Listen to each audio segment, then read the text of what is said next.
Yo guys, welcome back to Ruang 066. Gimana kabar kalian? Semoga kalian sehat selalu dan selalu bahagia. Amin. Oke guys, jadi di episode kelima malam ini, di Jumat malam ini, aku akan kembali membacakan kisah horor sama kalian. Dan aku yakin sosok ini bukan sosok yang asing lagi di tengah kalian. Ya, hantu kuntilanak. Perempuan, baju putih, rambut panjang, pohon beringin, ya kan? So, sebelum cerita dimulai jangan lupa klik tombol subscribe dan like-nya guys ya. Oke, so tanpa lama-lama lagi kita mulai cerita episode kelima malam ini. Jumat malam, pintu ditutup, cerita dimulai. Let's go.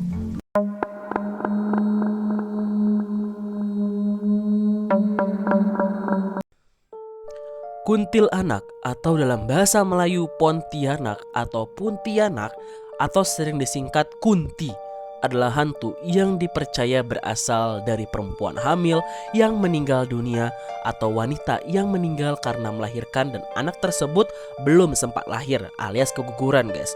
Nama Puntianak sendiri adalah singkatan dari perempuan mati beranak. Mitos ini mirip dengan mitos hantu Langsuir yang terkenal di Asia Tenggara Bukan cuma di Indonesia aja nih ya, si Mbak Kunti ini emang udah terkenal kali sampai negara-negara lain tahu guys. Apalagi khususnya di Asia Tenggara kayak di Malaysia, Singapura, Brunei Darussalam, bahkan negara-negara Eropa pun tahu si Mbak Kunti ini.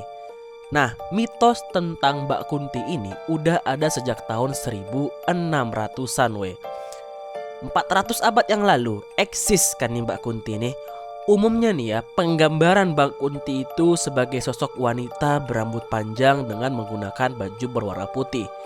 Dalam cerita rakyat Melayu, hantu kuntilanak digambarkan dalam bentuk wanita dengan punggungnya yang berlubang. Kalau di Indonesia hantu yang berlubang itu cuma satu guys, sundel bolong ya kan. Nanti di episode berikutnya mungkin kita bakal bahas juga tentang hantu sundel bolong gitu ya. Nah selain itu, si Mbak Kunti ini juga punya kuku yang hitam jorok kali kan. Bahkan ada yang bentuknya udah nggak berbentuk Jadi ya kalian bisa ngebayangin kalau udah nggak bentuk itu kayak mana guys ya. Udah nggak berbentuk itu kayak mana kalian bisa bayangin sendiri lah ya. Umumnya nih ya, film-film itu ngegambarin Mbak Kunti ya begini, perempuan baju putih ya kan, rambut panjang, duduk di angkringan pohon. Dia bukan nongkrong di kopi guys. Dia nongkrongnya di mana? Di angkringan pohon. Kosnya di mana? Pohon beringin. Jadi kayak lihat malam-malam, lihat kuburan ya kan. Nah, ada pohon beringin, nengok di atas ada perempuan. Nah, itulah kuntilanak ya guys ya. Nah, tapi nih bukan cuma ada satu jenis kunti aja guys. Ada jenisnya. Bahkan ada yang paling terkuat lagi, ada rajanya gitu guys. Nah, rajanya itu konon adalah jenis kunti yang terkuat Apa aja jenisnya? Nah, ini dia jenis-jenis kuntilanak. Ketika aku meriset tentang kuntilanak ini ternyata kunti ini punya banyak jenis gitu ya. Oke, yang pertama kita bahas ada kunti merah. Nah, kunti merah ini dia dikenal sebagai kunti yang jahat Konon, kunti merah ini jadi jahat karena dia punya dendam yang gede kali selama hidupnya. Dendam inilah yang menjadikan si kunti merah jadi galak Yang kedua, ada juga nih kuntil anak hitam.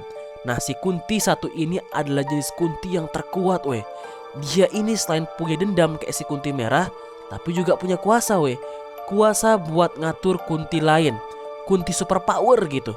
Jadi bisa dibilang si kunti hitam ini adalah penguasa kunti lain gitu guys.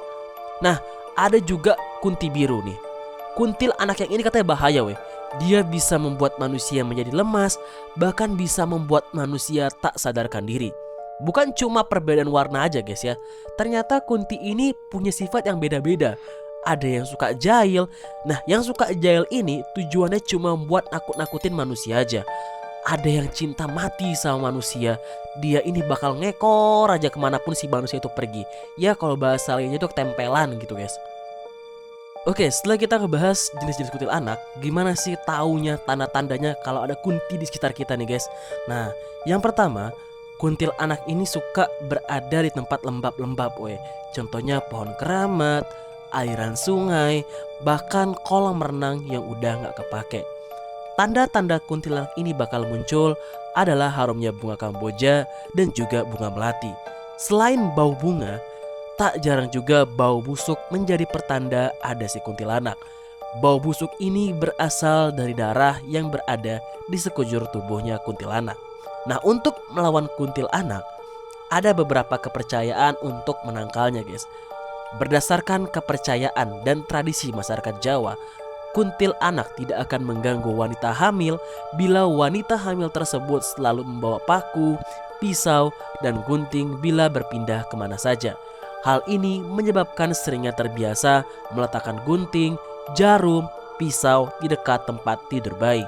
Menurut kepercayaan masyarakat Melayu, benda tajam seperti paku itu bisa menjadi penangkal kuntilanak. Ketika kuntilanak menyerang, paku bakal ditancapkan di lubang yang ada di belakang leher kuntilanak.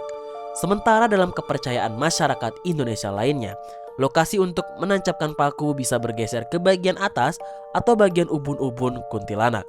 Nah, aku yakin kalian pernah pasti ngelihat si Mbak Kunti ini ditancapin paku di kepalanya. Biasanya di film-film tuh sering tuh. Tapi seingatku sisir juga bisa guys. Entah iya entah enggak. Tapi balik lagi ke kepercayaan kalian masing-masing.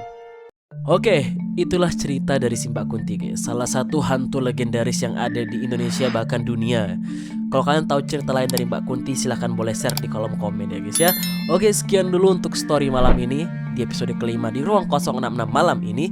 Kalau kalian suka video ini jangan lupa di subscribe, jangan lupa di like guys ya. Sampai jumpa lagi di episode ke-6 di hari Minggu. Aku pamit dulu. Cerita selesai, pintu dibuka. See you guys, bye bye.